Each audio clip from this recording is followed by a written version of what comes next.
જય જવાન, જય કિસાન, જય મુરલીધર। આજે તારીખ 4 10મો મહિનો અને 2025।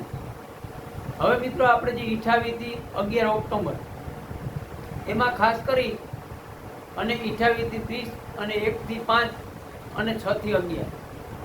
તો આજે 4 તારીખ છે અને કાલે 5 તારીખ છે।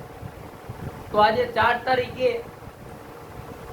સીમિત વિસ્તાર પૂરતો, એટલે આપણે સૌરાષ્ટ્ર, પશ્ચિમ સૌરાષ્ટ્રના દેવભૂમિ દ્વારકા જિલ્લો અને પોરબંદરના અમુક વિસ્તાર અને જામનગરના અમુક વિસ્તાર, એમાં છૂટો સવાયો મીડિયમ વરસાદ થાય। અમુક વિસ્તારોમાં ઝાપટા પડે, અમુક વિસ્તારો વાદળછાયું વાતાવરણ થાય। અને કચ્છના નલિયાથી ગાંધીધામ એ દરિયાકાંઠા વિસ્તારમાં એમાં છૂટો સવાયો અને મીડિયમ સામાન્ય વરસાદ થાય એવી શક્યતા છે। અને ઉત્તર ગુજરાતના રાજસ્થાન લગતા બોર્ડર વિસ્તાર, તેમાં પણ મીડિયમથી છૂટો સવાયો વરસાદ થાય એવી શક્યતા છે। અને દક્ષિણ ગુજરાતમાં છૂટો સવાયો અને મીડિયમ વરસાદ થાય એવી શક્યતા છે। બાકી સૌરાષ્ટ્રના બીજા વિસ્તારો છે, તેમાં અમુક સેન્ટરમાં મીડિયમ ઝાપટા અને વાદળછાયું વાતાવરણ થાય એવી શક્યતા છે।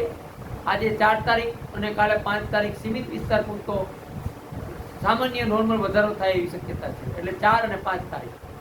પછી 6, 7, 8, 9 એટલી 6, 7, 8, 9 અને 10 તારીખ ત્યાં સુધી આની અસર જોવા મળશે।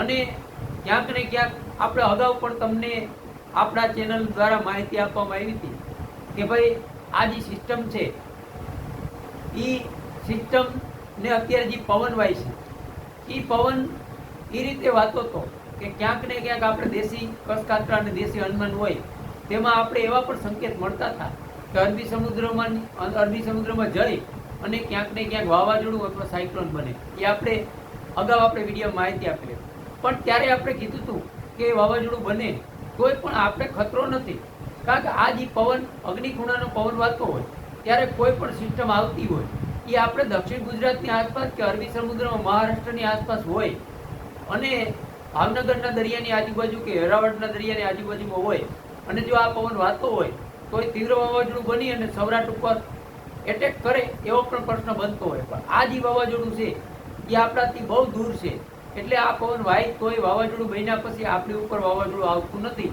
એ પહેલેથી આપણે એવી માહિતી આપણા ચેનલ દ્વારા આપેલી હતી। પણ ખાસ મિત્રો કે આપણે અગાઉથી કીધું કે શ્રદ્ધા અને અંધશ્રદ્ધા, તો મિત્રો ઘણીવાર આપણે એવું પણ જોયું કે આપણે આપણા ચેનલની અંદર તમને માહિતી આપેલી છે કે આપણે સોમનાથ દાદા અને મુરલીધર આ બેની દયા પણ કેવી છે કે ઘણીવાર એવા પણ ભયંકર જે આપણી ઉપર સંકટ આવતા હોય ત્યારે ક્યાંક ને ક્યાંક એ બધું એમની મોડ બીજી દિશા તરફ ફેરવી નાખતા હોય, ઘણીવાર આપણે જોયું, આ સત્ય છે। અને બીજું મિત્રો કે આ સિસ્ટમ હતી, અગાઉથી આપણે એવો ડર હતો કે ક્યાંક ને ક્યાંક સૌરાષ્ટ્રને આ નુકસાન કરીને જશે, તો ઘણા વિસ્તારોની અંદર નુકસાની પણ થઈ છે। અને માંડવીમાં મોટે પાયે નુકસાન થયું છે, કઠોળમાં પણ નુકસાન થયું છે, કપામાં પણ નુકસાન થયું। અલગ અલગ મિત્રોથી અલગ અલગ સિટી, અમુક ગામડા, ત્યાંથી મને પર્સનલી ફોટા અને મેસેજ અને વિડીયા પણ મળતા હોય કે માંડવીમાં બહુ નુકસાની છે, આપણે જોઈ ના શકીએ એવી નુકસાની પણ અમુક ખેડૂતોને છે। પણ મિત્રો એ આપણે જે વાત કરીએ કે આ સિસ્ટમ, તો મિત્રો ક્યાંક ને ક્યાંક આપણે પણ નોરતા ચાલતા હતા અને આપણે જોયું છે આ સિસ્ટમ જો પહેલાથી રૂટ ઉપર આવેલી હોત તો સૌરાષ્ટ્રને વધારે નુકસાન કરત, આ હકીકત હતી। પણ ક્યાંક ને ક્યાંક આપણે કહીએ કે સોમનાથ દાદા અને મુરલીધર અને સાથે આપણે નોરતા જે માતાજીનો એક આશીર્વાદ આપણે કહીએ તો આશીર્વાદ રૂપે ક્યાંક ને ક્યાંક સિસ્ટમને એવી રાડ રમાડી અને ઠેકડા મરે એવા કાયદેસર કે સિસ્ટમને આપણે કહીએ ને કે દોડવીને મારે, એવી રીતે સિસ્ટમને દોડવા રાખી, છેલ્લે સિસ્ટમને થાકી અને આપણાથી દૂર જવું પડ્યું અને સિસ્ટમ ત્યાં દૂર જઈને વાવાઝોડાનું રૂપ લીધું। આ સિસ્ટમ તાકાતવારી હતી, એ સત્ય હતું, પણ ક્યાંક ને ક્યાંક આપણે સૌરાષ્ટ્ર ગુજરાતની અંદર ક્યાંક ને ક્યાંક દયા અને ઘણીવાર આપણે જોયું કે ચમત્કાર કહી શકાય એવી પણ ઘટના આપણે ઘણીવાર જોયેલ છે। એટલે આ સત્ય છે મિત્રો, આ હકીકત છે કે આવું જે થતું હોય એ કુદરતી ચમત્કાર જ હોય, પણ કુદરતથી કોઈ મોટું નથી। અને આપણે કહેવત પણ છે ને કે મારવા વાળા કરતા જીવાડોવાળો મોટો છે, આ હકીકત છે, ત્યારે આપણે આ વાત છે એ સત્યની નજીક આપણે સ્વીકારવી પડે. પણ મિત્રો ખાસ કરી અને દરરોજ આપણે માહિતી તમને આપવાનો પ્રયત્ન કરીશું. પણ જી 6, 7 અને 8 ને 9 અને 10 તારીખ, એમાં 11 તારીખથી 20 તારીખ સુધી આપણે કોઈ જાતનો ખતરો નથી.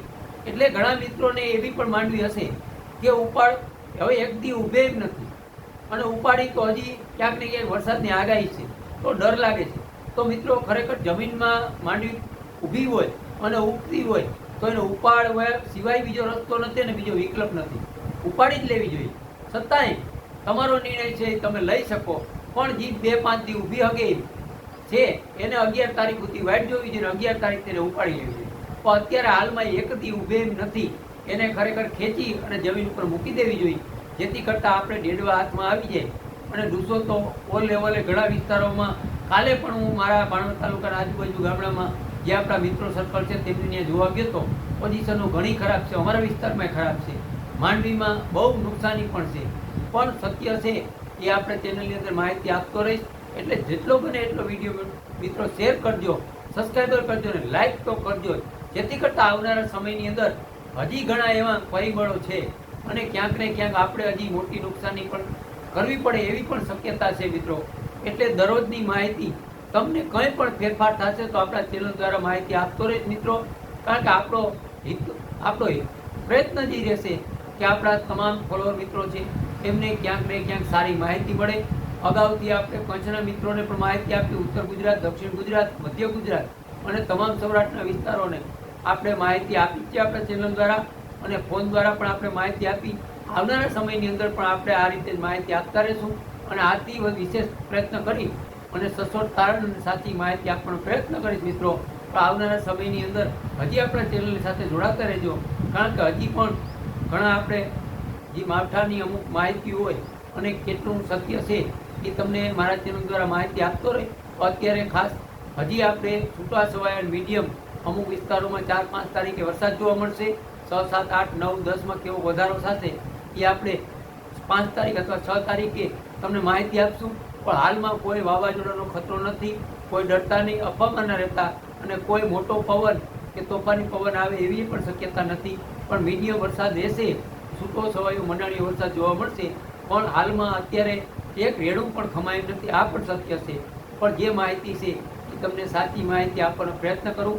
આ વિડીયો આપણે પૂરો કરી. જય જવાન, જય કિસાન, જય મુરલીધર.